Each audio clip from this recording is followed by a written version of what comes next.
Welcome back to the positive side. You know, there's been a lot of negative press when it comes to college sports lately. But this story, to me, is very positive.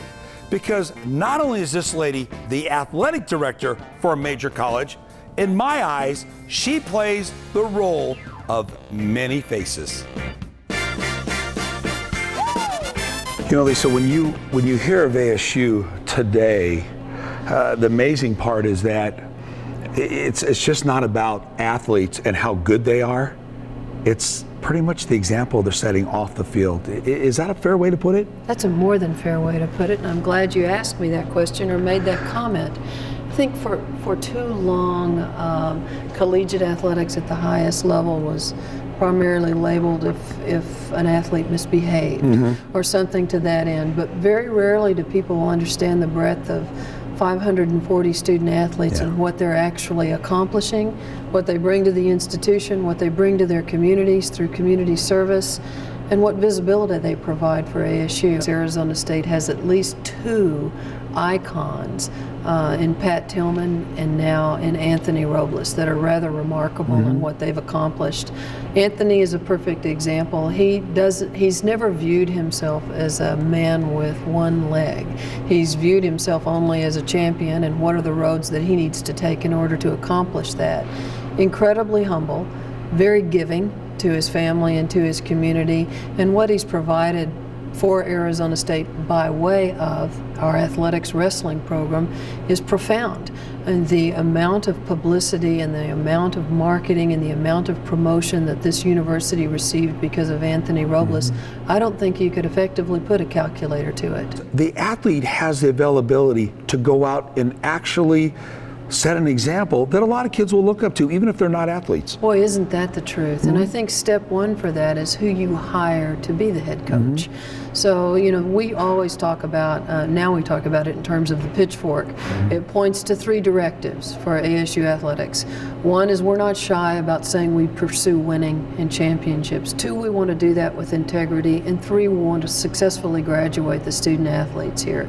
So if you encompass all that and you're hiring people who are of that ethic, and that's exactly what they seek to do in the leadership they provide with their teams, whichever team they coach, then you've already got the right blend of Arizona State and Sun Devil athletics, led by the right head coaches who seek the same thing and care very deeply for their student athletes. A lot of people, I don't think, realize that your job isn't just an AD. I mean, you're a mom, you're a counselor, you're a big sister, you're a little sister. I mean, really, am I right? You basically are a therapist. You do a little bit of everything, don't you? Really do a little bit of everything, and that's not just within the constituency of Arizona State. That's to our external friends, our donors, people that care very much about the program. There's a lot of stakeholders. There are a lot of people who care a great deal, and so it's a very broad job description. So my job is definitely, part of it has to do with the ability to effectively communicate at a large level and then also at the micro level. We've seen so many different varieties of the ASU logo, the Sun Devil, the Maroons, different shades and everything.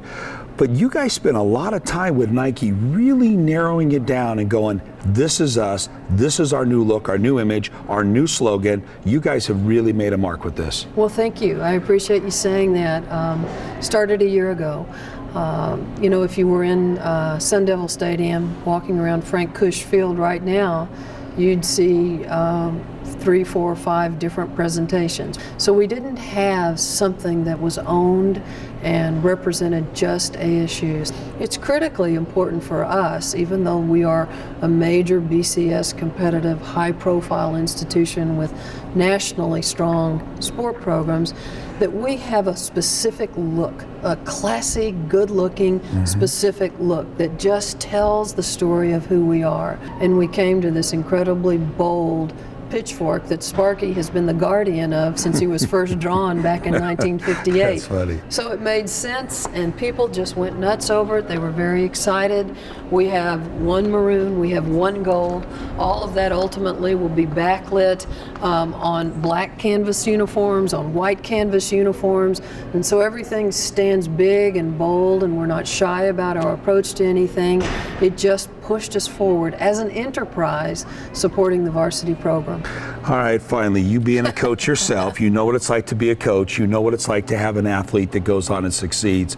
You guys have had a lot of athletes go on and succeed. You really should be proud of that. Oh yes, tremendous amount. It's part of the heritage of Arizona State, certainly predates me.